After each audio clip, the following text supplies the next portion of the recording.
আচ্ছা, সো আমাদের লাস্টের দুটো এক্সাম্পল ছিল, আমাদের তো এই থিওরি গুলো শেষ হয়েছিল তাই না?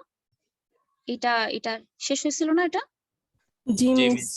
আচ্ছা, আমরা এখন শুরু করবো। আমাদের খুব সিম্পল দুটো এক্সাম্পল আছে, এক্সাম্পল 7.11 আর এক্সাম্পল 7.12। আর তোমাদের এটাকে আমি পিডিএফ আকারে তোমাদের ক্লাসরুমে দিয়ে দিব, সিপেজটা প্লাস পারমিয়াবিলিটিটা, এই দুটো আমি দিয়ে দিব কিন্তু ওখানে। দেখি আমরা এক্সাম্পল 7.11টা কি বলছে দেখো। A layered soil is shown in the following figure. তিনটা লেয়ারের সয়েল এখানে দেয়া আছে। তিনটা লেয়ারের জন্য আমাদের থিকনেস কি কি? H1 2 মিটার, এটা 2 মিটার, এটা 3 মিটার, এটা 4 মিটার। আর এটার জন্য হচ্ছে তোমার কোএফিসিয়েন্ট অফ পারমিয়াবিলিটি মানে K1 K2 K3 তিনটা লেয়ারের জন্য আলাদা করে তোমার K গুলা দেয়া আছে।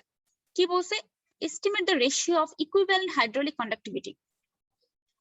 Equivalent hydraulic conductivity KH by KB বের করতে বলছে, এটাকে রেশিও বের করতে বলছে। এখন তোমরা বলো তো এই ম্যাথটা কিভাবে করা যায়?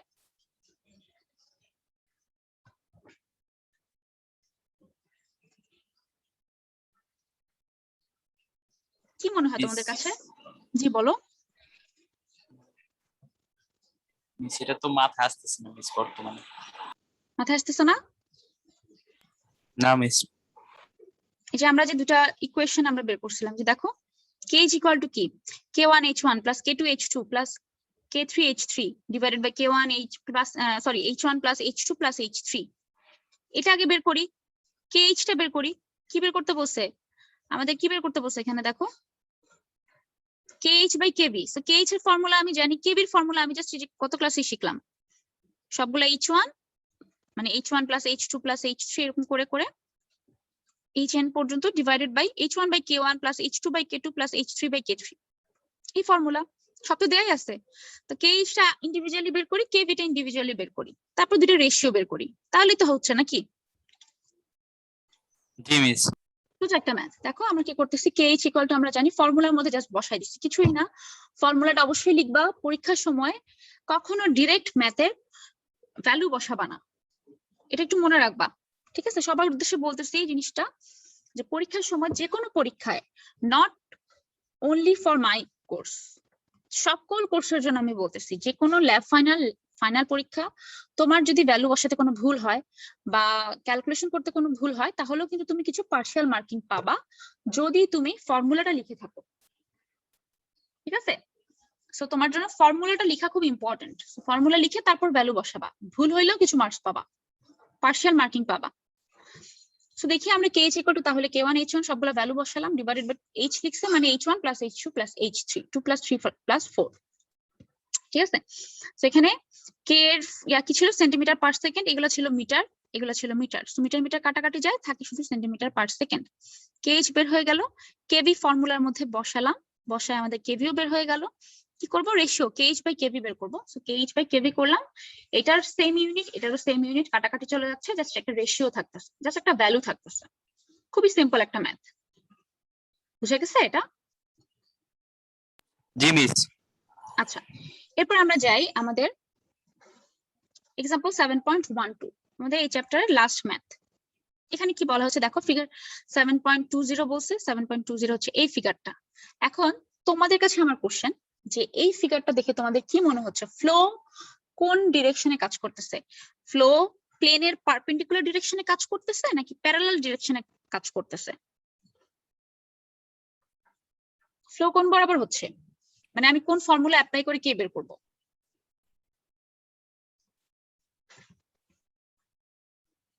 Miss perpendicular. Perpendicular, right. কেন বলো তো পারপেন্ডিকুলার? মিস ট্যাব থেকে তো মিস নিচে পড়তেছে। নিচে পড়তেছে, ঠিক আছে। এইখানে দেখো, খেয়াল করো, এই যে খুব সিম্পল একটা রুলস। দেখো আমি যদি এরকম মনে করো, জাস্ট এরকম যদি লেয়ার রাখি, কথার কথা লেয়ার রাখতেছি, সেম লেয়ারই এখানে আঁকলাম মনে করো, ঠিক আছে? এখন উপর থেকে পানি পড়তেছে মনে করো, তাহলে কি পানি প্রথমে এই লেয়ারটা অতিক্রম করবে, তারপর এই লেয়ার অতিক্রম করবে, তারপর এই লেয়ার অতিক্রম করবে, তারপর লাস্টে মনে করো আর যদি নিচে কিছু থাকে সেখানে যাবে। তাহলে পানিটা কি হচ্ছে? সেম পানি সব লেয়ার দিয়ে অতিক্রম করতেছে। আর এখানে যদি প্যারালাল হতো তাহলে কি হতো? এখানে পানি ঢুকতো, এখানে পানি ঢুকতো, এখানে পানি ঢুকতো। তার মানে তোমার কিউ সবগুলোর জন্য কি হতো? Q equal to Q1 plus Q2 plus Q3, ঠিক না? Q3 জি মিস। excellent হ্যাঁ ওয়াকিল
হ্যাঁ তো যেটা বলতেছিলাম যে আমাদের তাহলে এখানে তাহলে কি হচ্ছে Q1 equal to Q2 equal to Q3 হচ্ছে কিন্তু Q equal to Q1 equal to Q2 equal to Q3 সবগুলো কি সেম পানি অতিক্রম করতেছে তো তুমি এইভাবে দেখবা যে একটা লেয়ার অতিক্রম করে কি আরেকটা লেয়ারে যাচ্ছে নাকি সবগুলো লেয়ারে সমানভাবে পানি পাস করতেছে সমান সময় পানি পাস করতেছে যদি এরকম করে যেত তাহলে আমরা বলতাম প্যারালাল টু দ্য প্লেন বুঝছো জিনিসটা এখন এখানে এই বরাবর পাস করতেছে কিন্তু সো এখান থেকে ক্রস করে এখানে যাচ্ছে এখান থেকে ক্রস করে এখানে যাচ্ছে ব্যাপারটা কি বুঝছো জি মিস।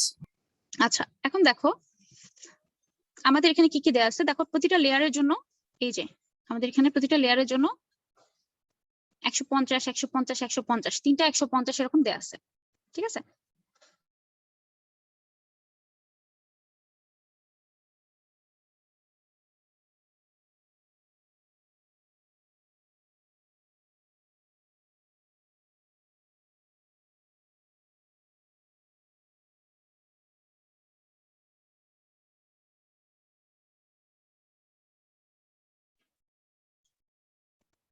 আচ্ছা তো এখানে আমাদের এ এর জন্য হচ্ছে 150 বি এর জন্য 150 সি এর জন্য 150 তিনটা লেয়ারের জন্য তিনটা লেয়ারের থিকনেস দিয়ে দেয়া আছে এবং বলা আছে কনস্ট্যান্ট হেড বলতে বুঝতেছি আমরা কোন ডিসটেন্সটা মনে করো পানি প্রথমে এখান থেকে ফ্লো করলো এদিক দিয়ে পানি যাচ্ছে গিয়ে তিনটা লেয়ার অতিক্রম করার পরে আবার এখানে মনে করো এটা আউটলেট এখান দিয়ে মনে করো এখান থেকে এতটুকু হেড ডিফারেন্স এই হেড ডিফারেন্সটা হচ্ছে কনস্ট্যান্ট হেড ডিফারেন্স যেটা 300 মিলিমিটার আমাদের জন্য দিয়ে দিছে বুঝছো জি মিস। আর আমাদের বলছে তিনটা লেয়ারের জন্য যে টিউবটা আছে সেটা ক্রস সেকশন হচ্ছে 100 মিলিমিটার বা 100 মিলিমিটার 100 মিলিমিটার কোন বরাবর এখান থেকে এতটুকু 100 আর এই বরাবর যদি তুমি 3D চিন্তা করো তাহলে যদি আমি 3D বলি আর কি তার মানে এইটা 100 এই বরাবর 100 ঠিক আছে এই যে এই বরাবর 100 এই যে এতটুকু ডিসটেন্স 100 আমরা কি চিন্তা করতাম L ইনটু 1 এখন চিন্তা করব কি ফ্লো যেদিকে যাচ্ছে সেই প্লেনের ক্রস সেকশন তাহলে এখান থেকে যদি ফ্লো এভাবে যায় তাহলে এই প্লেন কত এদিকে 100 এদিকেও 100 সেটা হচ্ছে তোমার 100 বাই 100 তাহলে তুমি এখান থেকে কি বলতে পারতেছো এখান থেকে আমি তাহলে যদি ফ্লো বের করতে চাই কিউ বের করতে চাই Q equal to K I A না কে আই এ তাই না এটা তো আমরা জানি জি যদি মিস। আমরা এখান থেকে বের করতে চাই তো কেটা তাহলে কি হবে কে ভি হবে না কে এইচ হবে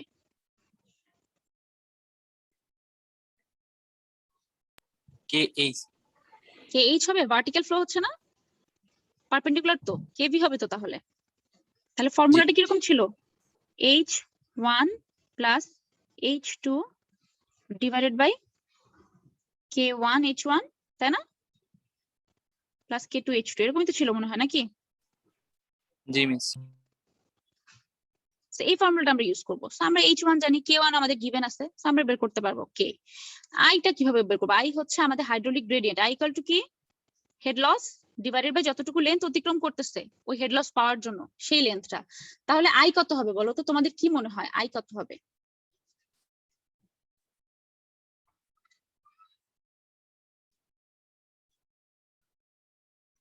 মিস লেন্থটা তো মিস মানে 450 মিস হ্যাঁ মিলিমিটার। 450, হ্যাঁ রাইট, ভেরি গুড। হ্যাঁ তাহলে লেন্থ হচ্ছে মনে করো 450, তারপর আর হেড লসটা মিস 300 না মিস, হ্যাঁ মানে হেড ডিফারেন্স। হেড ডিফারেন্স 300, তাহলে আই হচ্ছে 300 বাই 450, সিম্পল জিনিস। আর এরিয়া কত তাহলে বলো তো? Area miss 10 to the power 4 miss millimetre. মানে 100 বাই 100, তাই তো? তাহলে 100 ইন্টু জি 100 মিস। হবে। তো যেহেতু এটা মিলিমিটার, তাহলে সব যদি সেন্টিমিটারে থাকে তাহলে কি করবো, সেটাকে সেন্টিমিটারে কনভার্ট করবো, দ্যাটস ইট। দেখো আমাদের ম্যাথটা তাহলে একটু দেখি। এই যে দেখো, 3টা লেয়ার দিয়ে দিচ্ছে, 3টা লেয়ারের জন্য কে দিয়ে দিচ্ছে, দেখো কে দিয়ে দেয় সবগুলোর জন্য। এবং তাহলে আমাদের জন্য কি কে ভি আই এ, কে যদি 3টা লেয়ারে থাকে তাহলে কি সবগুলা H, H1 plus H2 plus H3 divided by আমাদের কত, মানে H1 plus H2 plus H3 করলে কত আসে, একবারে 450 লিখে দিচ্ছে। তো তোমরা এখানে 150 প্লাস 150 প্লাস 150 লিখতে পারতা। আচ্ছা আমি একটু আগে ফর্মুলাটা উল্টা লিখছিলাম আর কি, K1 বাই H1 লিখছিলাম, but basically H1 by K1 আসলে উল্টা লিখে ফেলছিলাম আমি। তো যাই হোক, আমাদের H1 জানি, K1 ও জানি, যেখানে দেয়া আছে সবগুলো থেকে আমি KV টা বের করতে পারলাম, এই কেটাই আমি এখানে বসাবো, ঠিক আছে? আর আই কত, আই হচ্ছে 300 বাই 450, আর এরিয়া কত, এরিয়া হচ্ছে 100 ইন্টু 100। যেহেতু 100 ইন্টু 100 টা মিলিমিটারে আছে আর বাকি সব সেন্টিমিটারে, সেহেতু আমরা কি করলাম, এটাকে সেন্টিমিটারে কনভার্ট করলাম 10 দিয়ে ভাগ করে, আর কিছুই না, সিম্পল জিনিস। ঠিক আছে, বুঝছো ম্যাথটা? খুবই সোজা। জি জি মিস। মিস। আচ্ছা, সেটা যদি আমাদের হয়ে যায় তাহলে আমরা এই চ্যাপ্টার আমাদের শেষ, পারমিয়াবিলিটি ডান আমাদের। এখন আমরা দেখি সিপেজ, ঠিক আছে? সিপেজটা দেখি। সিপেজটা কি ছিল তোমাদেরকে আমি আগেও বলছিলাম, সিপেজটা হচ্ছে তোমার সয়েলের মধ্য দিয়ে যে পানি পাস করতেছে, এই প্রসেসটা হচ্ছে সিপেজ। মনে করো আমি তোমাকে যদি বলি, জাস্ট কথার কথা, এখানে মনে করো তোমার একটা সয়েল নিচ্ছো এখানে, ঠিক আছে? একটা সয়েল নিচ্ছো, তো সয়েলের মধ্য দিয়ে, সয়েলের ভিতর কি থাকবে, ভয়েড থাকবে, তাই না? কিছু ভয়েড থাকবে, এখানে মনে করো ভয়েড, এখানে মনে করো ভয়েড, এরকম ভয়েড আসছে। তুমি যদি একটু বড় করে রাখি তাহলে বেটার হয়। মনে করো এখানে সয়েল, এখানে সয়েল, সয়েলের মধ্যে ভয়েড ভয়েড ভয়েড, ডিফারেন্ট টাইপের ভয়েড আছে। তো আমার কি হবে, উপর থেকে যদি পানি দেই আমি, এই যে পানিগুলো কি আস্তে আস্তে এই যে ভয়েড গুলোর মধ্যে দিয়ে পাস করে করে করে করে নিচে চলে যাচ্ছে, তাই না? জি মিস। এখন এই যে তোমার সয়েলের মধ্য দিয়ে, যে সয়েলের ভিতরে যে ভয়েড আছে, এই ভয়েডের কারণে কি হচ্ছে, সয়েলটা পানিটাকে পাস করে দিচ্ছে। সয়েলের যে ক্যাপাসিটি, সয়েলের যে অ্যাবিলিটি, যে পানি পাস করে দেওয়ার যে অ্যাবিলিটি, সেই অ্যাবিলিটির নাম হচ্ছে পারমিয়াবিলিটি। এবং যে প্রসেসটা, টোটাল যে পানি পাস করে যাচ্ছে যে প্রসেস, এই প্রসেসটা হচ্ছে সিপেজ। বুঝছো ডিফারেন্সটা? জি মিস। খুবই সোজা আর কি জিনিসটা। দেখো এখানে বলা হচ্ছে the slow escape of fluid or gas through porous material or small hole, এই স্মল হোলের মধ্যে দিয়ে যেই তোমার লিকুইডের বা গ্যাসের যে স্লো এসকেপ হচ্ছে, সেটাই হচ্ছে সিপেজ প্রসেসটা। দেখো এখানে বলা হচ্ছে phenomena which involve passage of liquid through a permeable medium, একটা পারমিয়েবল মিডিয়ামের মধ্য দিয়ে আমাদের পানিটা পাস করতেছে। সো পারমিয়েবিলিটি এক জিনিস, সিপেজ কিন্তু আরেক জিনিস, দুইটার মধ্যে খুবই একটা থিন একটা ডিফারেন্স আছে। এখন এই পারমিয়েবিলিটি ছাড়া কিন্তু সিপেজ আবার হবে না। কোনো একটা সয়েলের মধ্যে কোনো ভয়েড নাই, একদম নাথিং, জাস্ট কোনো ভয়েড নাই, তাহলে কি এখানে পানি পাস করতে পারবে? পানি পাস করবে এখানে? না মিস। করবে না। তার মানে সিপেজ হবে না। কিন্তু কেন হবে না? পারমিয়েবল না, সয়েল মিডিয়ামটা পারমিয়েবল না। তার মানে সিপেজ হওয়ার পূর্ব শর্ত হচ্ছে তোমার সয়েলটা পারমিয়েবল হতে হবে, এটা হচ্ছে সিপেজের পূর্ব শর্ত। আমি যদি তোমাদেরকে কয়েকটা ডিফারেন্স দেখাই তাহলে বুঝতে পারবা। এই যে দেখো, difference between permeability and seepage, এটা খুব স্মল একটা, জাস্ট এটা একটা ওয়েবসাইট থেকে নেওয়া। তো দেখো পারমিয়াবিলিটি আর সিপেজ। পারমিয়াবিলিটি কি? Permeability is a measure of its porosity in soil medium to allow fluid pass through it, ঠিক আছে? আর সিপেজ হচ্ছে কি? phenomena of movement of water and air through soil medium which is permeable. যে সয়েলটা permeable তার মধ্য দিয়ে কিন্তু seepage হবে। এখানে দেখো বলা হচ্ছে permeability is the ability to flow through void.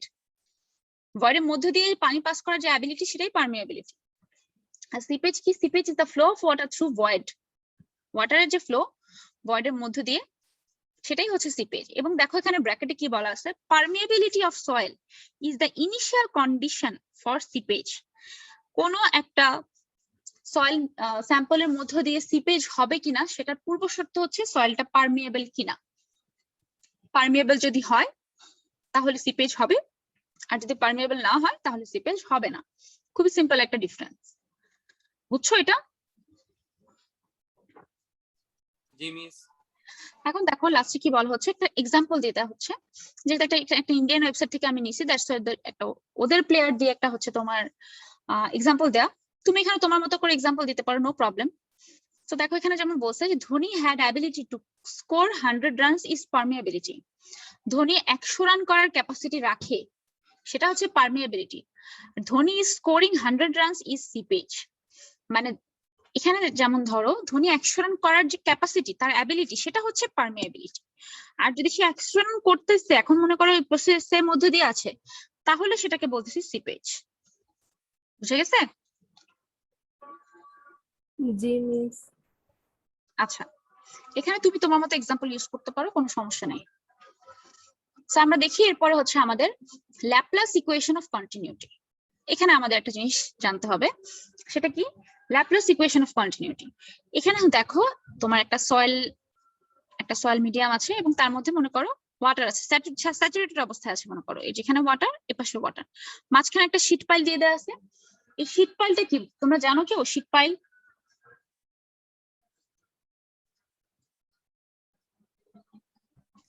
G miss. বলতো কি শীট পাইল আসলে আমাদের মিস এটা শোরিং এর সময় দেয়। মানে কি রিজনে দেয়? মিস রিটেনিং ওয়াল এর ক্ষেত্রে মিস, ওই যে সয়েল ফাউন্ডেশনের জন্য মিস, এই যে এটা আচ্ছা ঠিক আছে, ফাইন। এখানে যেমন ধরো শীট পাইল দিয়ে আরো কি করা হয়, এই শীট পাইল দিয়ে মনে করো দুই সাইডে দুইটা লেভেলের, আমি তোমাদেরকে যদি একটু দেখাই সেকেন্ড, দুই সাইডে দুই লেভেলের তোমার ওয়াটার বা দুই লেভেলের সয়েল মেনটেন করা হয়। ঠিক আছে, দাঁড়াও আমি তোমাদেরকে দেখাই।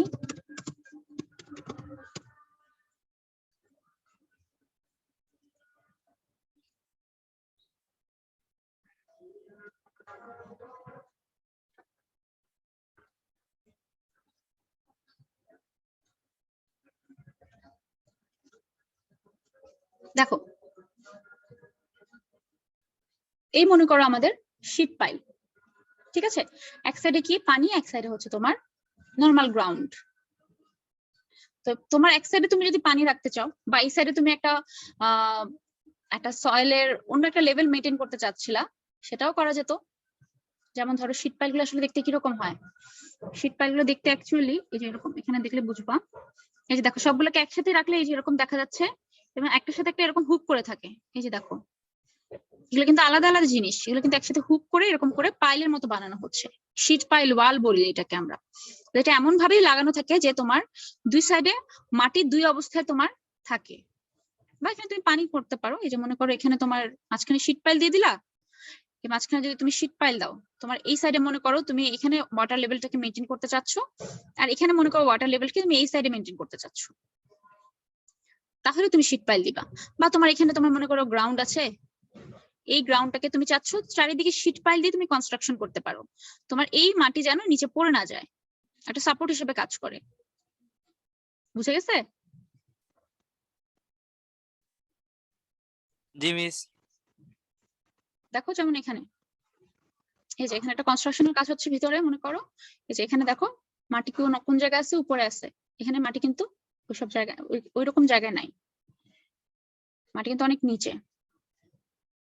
রিয়েল যদি কনস্ট্রাকশন জানতে চাও, এই যে দেখো এখানেও যে শীট পাইল দিয়ে তোমার এই জায়গাটাকে ক্লোজ করে দেওয়া হচ্ছে, বা এখানে দেওয়া হচ্ছে যে পানি এক সাইডে, এক সাইডে মাটি। ঠিক আছে, বা এই যে এখানে দেখো এই জায়গাটা দুই সাইডে 2 লেভেলের মাটি মেনটেন করা হচ্ছে। দেখতে পাচ্ছ, শীট পাইল দিয়ে জিনিসটাকে কিন্তু সেটেল করে রাখা হচ্ছে, ধরে রাখা হচ্ছে। সো এই সিমিলার শীট পাইল মনে করো আমরা এখানে ইউজ করতেছি, এই যে এখানে, এই যে এখানে ইউজ করতেছি। তাহলে কি হবে, দুই সাইডে 2 লেভেলের ওয়াটার মেনটেন থাকবে। এখন দেখো এইটার মাঝখানে এই যে সয়েল স্যাম্পল আছে, এটা হচ্ছে তোমার ইমপারমিয়েবল লেয়ার আর এটা হচ্ছে পারমিয়েবল লেয়ার। পারমিয়েবল লেয়ারের মধ্যে দিয়ে তো সিপেজ হবে। সো এখন এই পারমিয়েবল লেয়ার মানে যেটার মধ্যে দিয়ে পানি পাস করতে পারে বা যে কোনো ফ্লুইড পাস করতে পারে, তার মধ্যে থেকে আমরা একটা ছোট একটা ব্লক নিব। এই ছোট ব্লক যেটার মনে করো এক্স এক্সিস ওয়াইজ, এইটাকে আমরা ধরতেছি এক্স এক্সিস, এটাকে জেড এক্সিস ধরতেছি। আর এই বরাবর যদি থাকে 3D যদি চিন্তা করতাম, মনে করো এই বরাবর, তাহলে আমি মনে করো সেখানকে এখান থেকে এতটুকু বলতাম ডিওয়াই। বুঝছো? একটা ছোট ব্লক আমি জাস্ট চিন্তা করলাম। এই ইকুয়েশনটা আমরা জাস্ট একটা ডিরাইভেশন করব, সেই ডিরাইভেশনের জন্য আমাদের এটা লাগবে। ঠিক আছে, এতটুকু কি বুঝছো? জি মিস। আচ্ছা, এখন কি করব দেখো, জিনিসটা খুবই সোজা। দেখো সেই ব্লকটাকে আমরা একটু বড় করে লিখলাম। এখান থেকে এতটুকু ডিএক্স, এখান থেকে এতটুকু ডিজেড, এখান থেকে এতটুকু ডিওয়াই। 3D ডায়াগ্রাম, যে এটার 3D আঁকলাম এখানে বড় করে। তো এখন দেখো তো, এটা হচ্ছে এই প্লেন হচ্ছে ডিওয়াই, এই প্লেন ডিজেড, এই প্লেন ডিএক্স। এখন ফ্লো মনে করো এই বরাবর হচ্ছে, এখানে তোমার ভার্টিক্যাল ফ্লো হবে, হরিজন্টাল ফ্লো হবে, সব দিকে, যেহেতু পারমিয়েবল সব দিকে কিন্তু ফ্লো হচ্ছে। তো সব দিকে যদি ফ্লো হয় তাহলে আমরা কি জানি, ফ্লো ইকুয়াল টু কি, Q equal to miss K, হ্যাঁ কে আই এ, ঠিক আছে K I A, V equal to আবার কি কে আই, তাই না? জি miss. So velocity into A, তাই না? তো এখন দেখো আমাদের এটাকে আমরা কিভাবে করতে পারি। সো দেখো এখানে তোমাদের ভেলোসিটি সেটাকে ধরা হচ্ছে vx, যেহেতু x ডিরেকশনের দিকে যাচ্ছে, এই বরাবর করতেছে, তাহলে vx ইনটু এরিয়া। এরিয়া কোনটা হবে, যে বরাবর ফ্লো হয়, যে প্লেনের উপর ফ্লো হয় সেই প্লেনের এরিয়া না, এই প্লেনের এরিয়া কত, dy ইনটু dz না? জি মিস। একইভাবে এখানে এই বরাবর যাচ্ছে, তার মানে হচ্ছে z এক্সিস বরাবর যাচ্ছে, তাহলে vz ইনটু কোন প্লেনের মধ্যে দিয়ে যাচ্ছে, dx ইনটু এটা কি মিস ডিওয়াই। dy, তাহলে এই এরিয়ার মধ্যে দিয়ে যাচ্ছে, সেজন্য dx ইনটু dy। বুঝছো? এই দুটো নিশ্চয়ই বুঝছো, এটা নিশ্চয়ই বুঝছো। তাহলে জি এখন মিস। দেখো, সো মাঝখানে যেহেতু এই ব্লকের ভিতরে ঢুকছে, কিছুটা রেট অফ চেঞ্জ হবে, তার ভেলোসিটি কিছুটা চেঞ্জ হবে, সেই চেঞ্জটুকু হচ্ছে এতটুকু, খুবই ক্ষুদ্র পরিমাণ একটা চেঞ্জ হয়। সেই চেঞ্জটা কত, delta vx by delta x into dx। যেহেতু dx এই এক্সিস ওয়াইজ যাচ্ছে, সেহেতু তোমার এই এতটুকু হচ্ছে তোমার রেট অফ চেঞ্জ। একইভাবে এই সেম জিনিস, জাস্ট তোমার ভেলোসিটি চেঞ্জ হচ্ছে কত, delta vz by delta z into dz। খুবই ছোট একটা চেঞ্জ হচ্ছে, ঠিক আছে, ভেলোসিটির বেগ চেঞ্জ হচ্ছে। এখন দেখো এটা যদি আমরা দেখি বুঝতে পারি কিছুটা, তাহলে আমরা যাই পরবর্তী পেজে কি বলা হচ্ছে। আমি যা যা এতক্ষণ বললাম সেই জিনিসগুলো বলা হচ্ছে, যে আমাদের ডাইমেনশন কত, dx dy dz, আমাদের তিনটা ডিরেকশনে আমাদের dx dy dz, vx আর vz হচ্ছে আমাদের ভেলোসিটি, একটা হচ্ছে হরিজন্টাল ডিরেকশন, একটা হচ্ছে ভার্টিক্যাল ডিরেকশনে। এরকম করে vx আর vz আমরা বের করে রাখলাম, ঠিক আছে। তারপর দেখো যে suppose flow occurs in X Z plane, যদি এক্স জেড প্লেনে যদি আমাদের ফ্লোটা হয়, মানে হরিজন্টাল দিকে প্লাস ভার্টিক্যাল দিকে যদি আমাদের ফ্লো হয়, তাহলে আমার কিউ ইকুয়াল টু কি বলতে পারতেছি, কে আই এ, মানে আই এর জায়গায় আই এক্স, এর জায়গায় এক্স, আর এখানেও কে আই এ খালি জেড, আর এখানেও জেড, ঠিক আছে। সো এই দুটো জাস্ট এখানে আমরা কে আই ইকুয়াল টু ভি, তা ভি লিখতে পারি, এরিয়া হচ্ছে ডিওয়াই ইনটু ডিজেড, মানে একটু আগে যেটা দেখালাম সেটা। সো আমরা জাস্ট কিউ ইকুয়াল টু লিখে রাখলাম। এখন কতটুকু চেঞ্জ হচ্ছে আমি তোমাদের ফিগারে দেখাইছি, কিন্তু delta vx by delta x into dx এতটুকু চেঞ্জ হচ্ছে, জেড ডিরেকশনে সেম জিনিস, জাস্ট vz, ঠিক আছে। এবং এইটুকু হচ্ছে তোমার যতটুকু চেঞ্জ হচ্ছে, ভেলোসিটি যতটুকু চেঞ্জ হচ্ছে, ঠিক আছে। ফ্লো একরকম ছিল, ফ্লোটা একই আছে, জাস্ট বেগটা তার চেঞ্জ হয়ে গেছে, স্পিডটা চেঞ্জ হয়ে গেছে। So vx plus delta vx into dx, এটা হচ্ছে তোমার রেট অফ চেঞ্জ এতটুকু, আর এটা হচ্ছে আমার আউটফ্লো, বুঝছো, এটা হচ্ছে আমার আউটফ্লো। সো তাহলে এখন আমি ধরবো যে আমার এই যে এখানকার যেই ব্লকটা আছে, এই ব্লকটা হচ্ছে ইনকম্প্রেসিবল। ইনকম্প্রেসিবল মানে কি? কেউ কি নামটা শুনছো কখনো? ইনকম্প্রেসিবল